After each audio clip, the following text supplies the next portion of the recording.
L'autre jour, j'étais sur les réseaux sociaux, comme toutes les générations Y, ok? Et j'ai lu quelque chose sur les réseaux sociaux par rapport à Dieu, par rapport à Jésus. Je vais vous lire et vous me direz qu'est-ce que vous pensez, ok? On peut faire comme ça? Alors, il disait comme ça la phrase. L'amitié avec Christ, c'est lorsque les deux ne se parlent pas pendant 3 jours sans jalousie, parce qu'ils ont tous les deux des choses à faire et ils continuent à aimer sans se parler.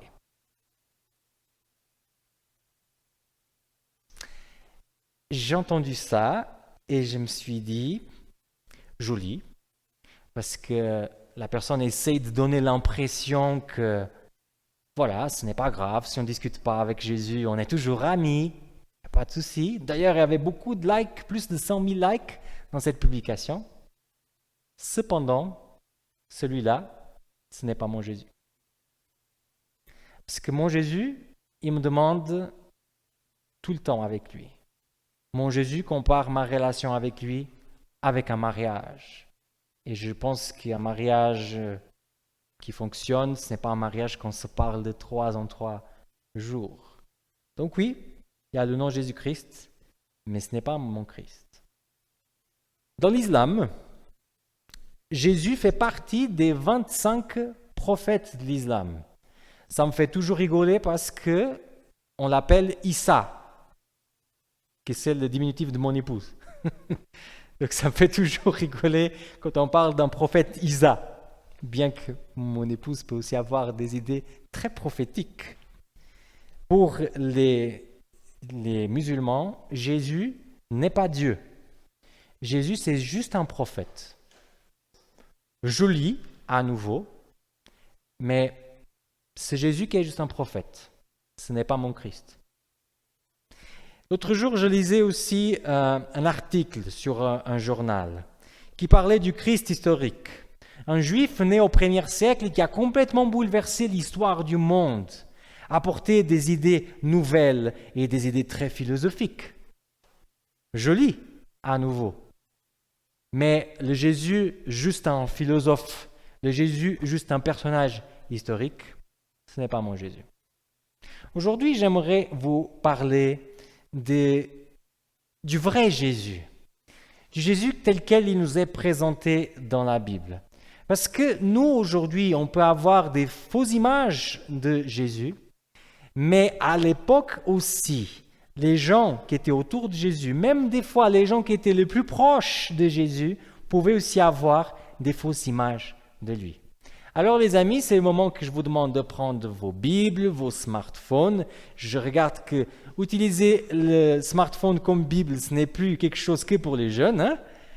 Dans notre assemblée, il y a des personnes qui ont été contagiées par ça, moi-même aussi. Donc, ouvrez vos Bibles, peu importe le format, en Matthieu chapitre 16, et on va lire du verset 21 jusqu'au verset 23. Ok? Donc, Matthieu chapitre 16, verset 21 jusqu'au verset 23. Alors, dans ma version, il dit comme ça. Dès lors, Jésus commença à montrer à ses disciples qu'il lui fallait aller à Jérusalem, souffrir beaucoup de la part des anciens, des grands prêtres et des scribes, être tué et se réveiller le 3e jour. Pierre le prit à part et se mit à le rabrouer en disant « Dieu te préserve, Seigneur, cela ne t'arrivera jamais. » Mais lui se retourna et dit à Pierre « Va-t'en derrière moi, Satan. Tu es pour moi une cause de chute, car tu ne penses pas comme Dieu, mais comme les humains. » Fort, n'est-ce pas? Moi, j'aimerais pas que Jésus m'appelle Satan. C'est quelque chose que j'aimerais pas du tout qu'un jour il me fasse. Alors, quel est le contexte? Jésus commence à être un maître connu. De plus en plus, les gens se mettent autour de lui pour écouter son message. Et les gens s'intéressent de plus en plus qui est ce Nazaréen qui raconte des choses intéressantes. Les pharisiens sont même allés vers lui, ils l'ont demandé « Quel signe tu nous donnes pour les choses que tu fais ?» Vous trouverez ça au début du chapitre. Jésus va dire, je ne vous donnerai pas d'autre signe que le signe du prophète Jonas. Bon, ils n'ont pas posé de deuxième question. Des fois, ça arrive comme ça dans les églises.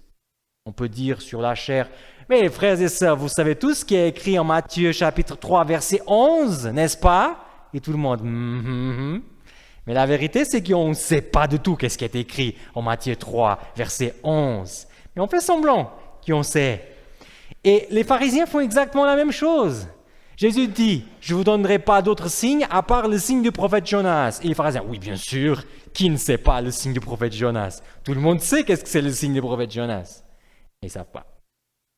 Et encore plus, les disciples qui sont autour de Jésus ne savent pas non plus qu'est-ce que c'est ce signe du prophète Jonas.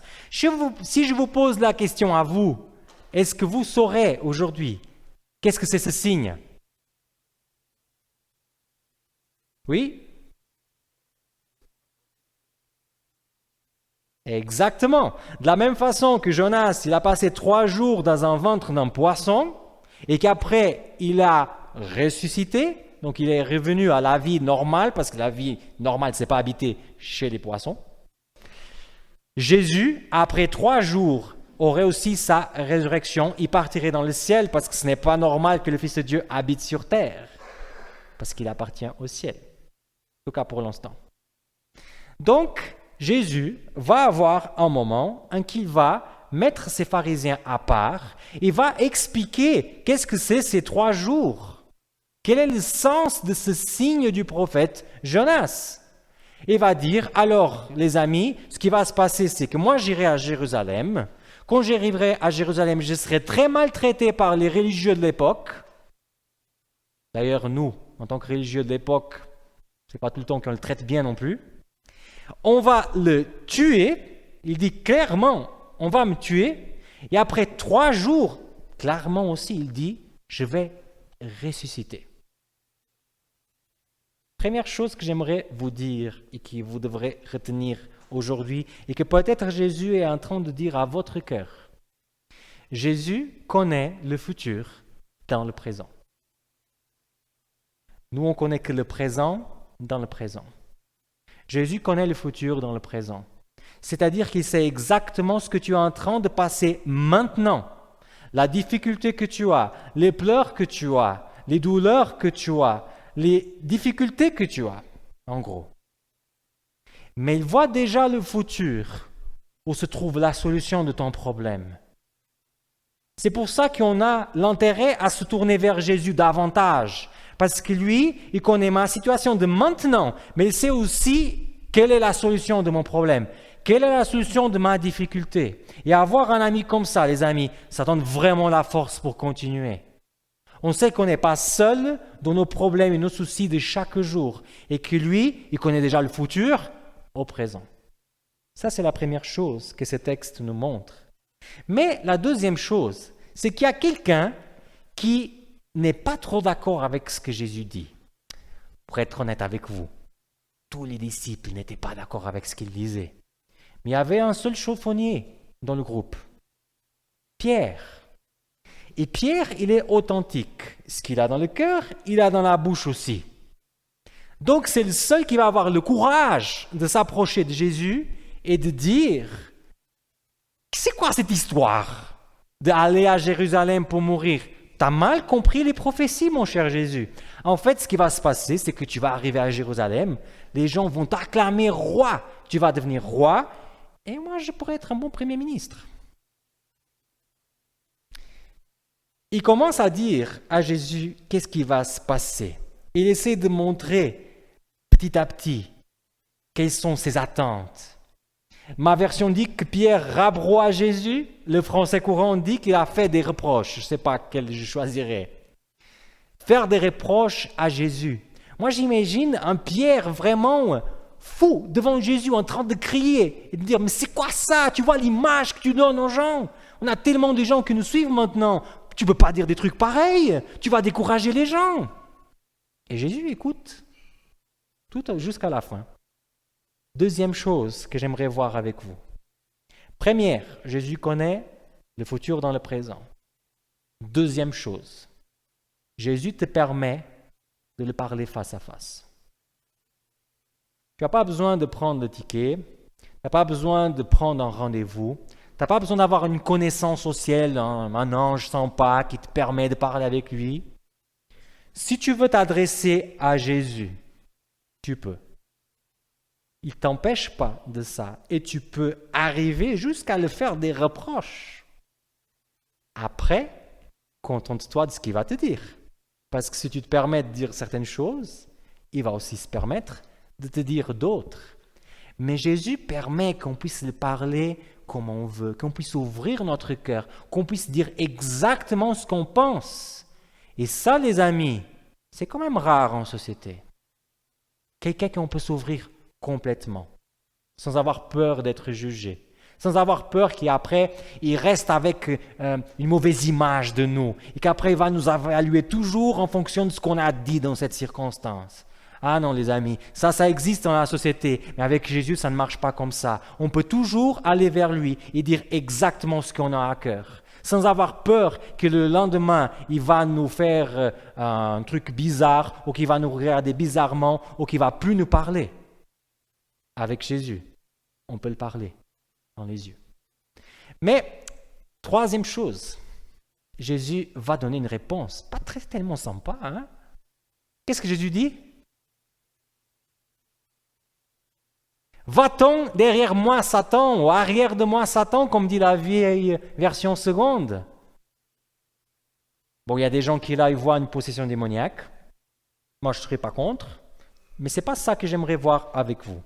J'aimerais vous expliquer un truc de l'époque qui va nous donner un nouveau regard sur cette phrase. Ok?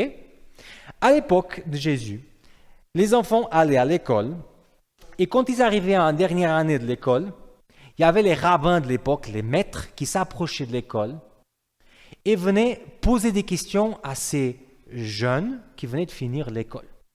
Bien sûr, des questions pièges, des trucs comme ça, des trucs difficiles, pour voir qu'est-ce qu'ils diraient. Okay? Et quel était le but? Le but, c'est que toi, tu donnes des bonnes réponses, que le rabbin, il est impressionné de tes réponses, et que ce rabbin puisse t'inviter à être son disciple. Okay? Donc, il y avait un petit stress à la fin de l'école. Tout le monde allait voir s'il y aurait un rabbin qui aurait demandé aux élèves de les suivre. Donc, le rabbin entrait dans la salle, tout le monde se chouchoutait, tout ça, c'est le rabbin, et tout ça, il va poser des questions. Il commençait à poser des questions. Et si toi, tu avais la chance de donner une bonne réponse, vous savez qu'est-ce que le rabbin vous disait? Suis-moi. Et là, tout le monde éclatait de joie. Wouhou! Un tel a trouvé un rabbin. En plus de notre école, il va le suivre. Il va devenir fameux.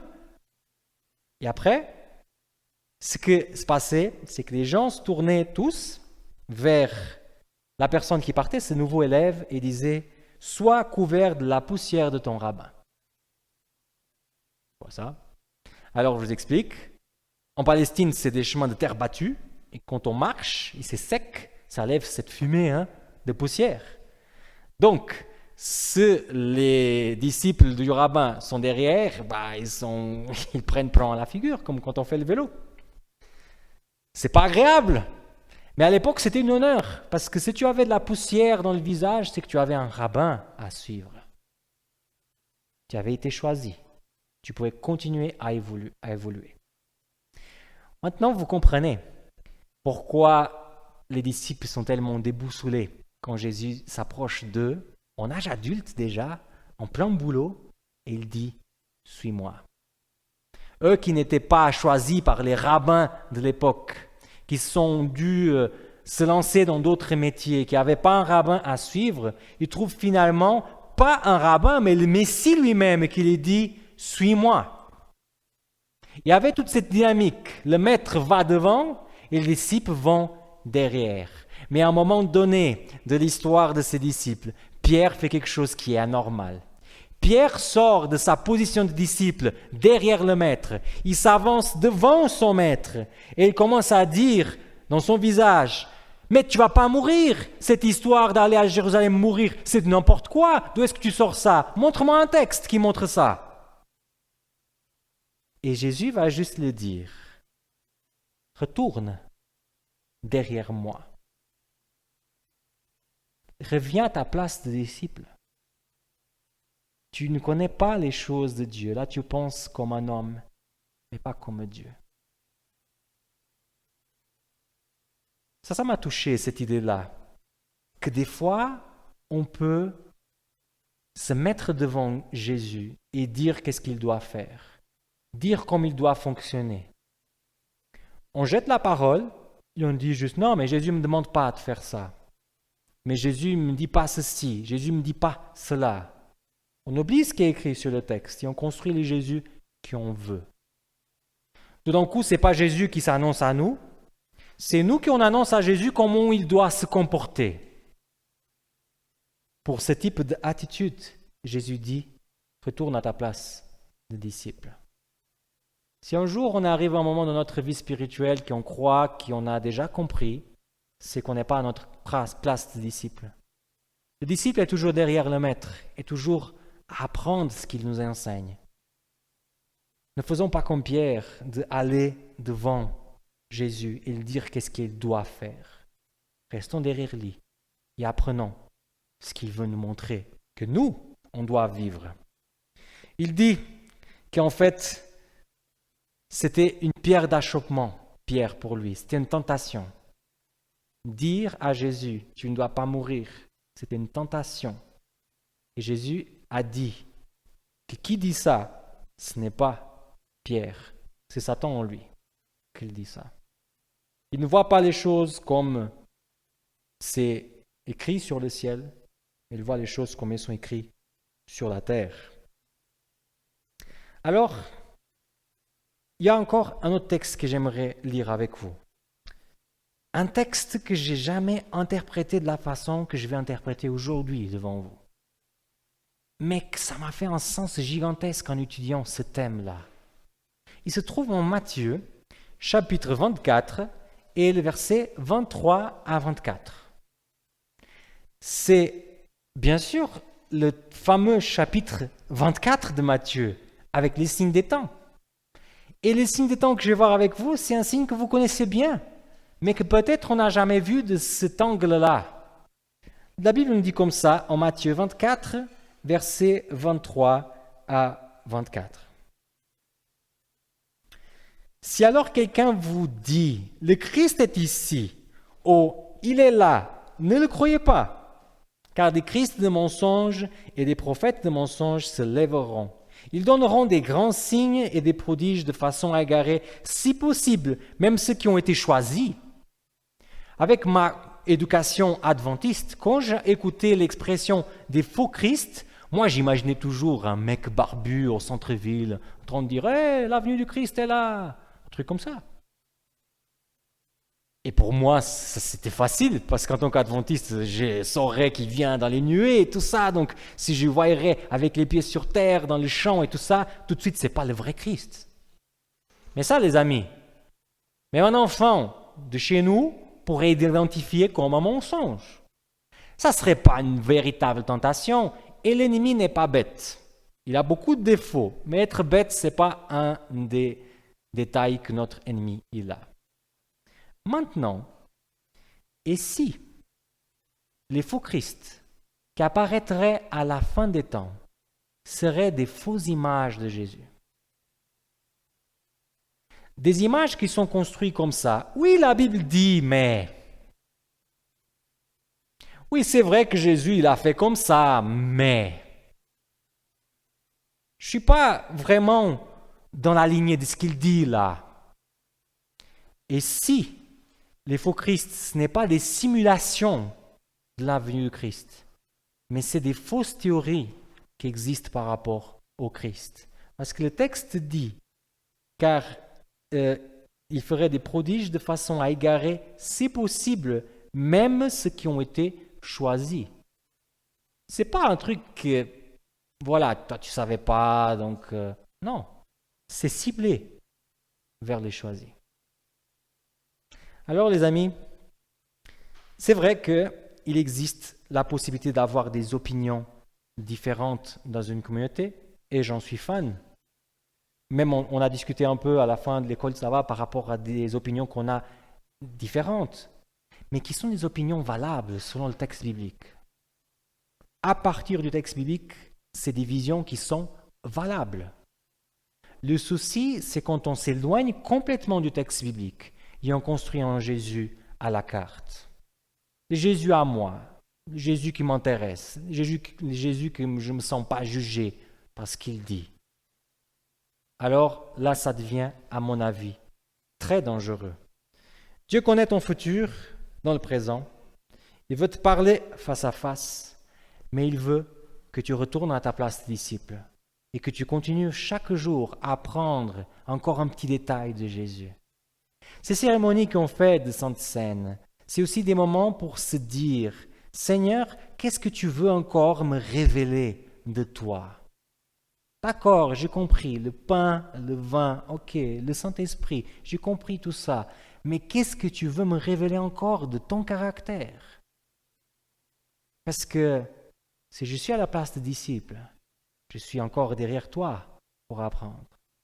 Alors les amis, qu'on puisse justement imiter le disciple, qu'on puisse ne pas être comme Pierre, mais surtout qu'on puisse faire confiance dans un Dieu qui nous aime et qui veut encore se révéler à chacun de nous. C'est la prière que j'ai pour moi, bien sûr, mais pour chacun de vous. Amen, Seigneur. Merci beaucoup d'avoir regardé cette prédication jusqu'à la fin. Je m'appelle Samuel Cogna, je suis le pasteur ici de l'église La Chaux-de-Fonds et je t'invite à continuer des commentaires en bas, à liker cette vidéo, à la partager sur les réseaux sociaux si tu veux, ou tout simplement à t'abonner à notre chaîne parce qu'il y aura de nouvelles vidéos qui vont continuer à apparaître. Mais si tu es plus intéressé encore par ces sujets ou tout simplement par la Bible, je t'invite à m'écrire un petit email et on pourra entrer en contact pour continuer la discussion. Merci beaucoup de ta fidélité, merci beaucoup de ce que tu fais et je demande vraiment que le Seigneur puisse te bénir et à très bientôt.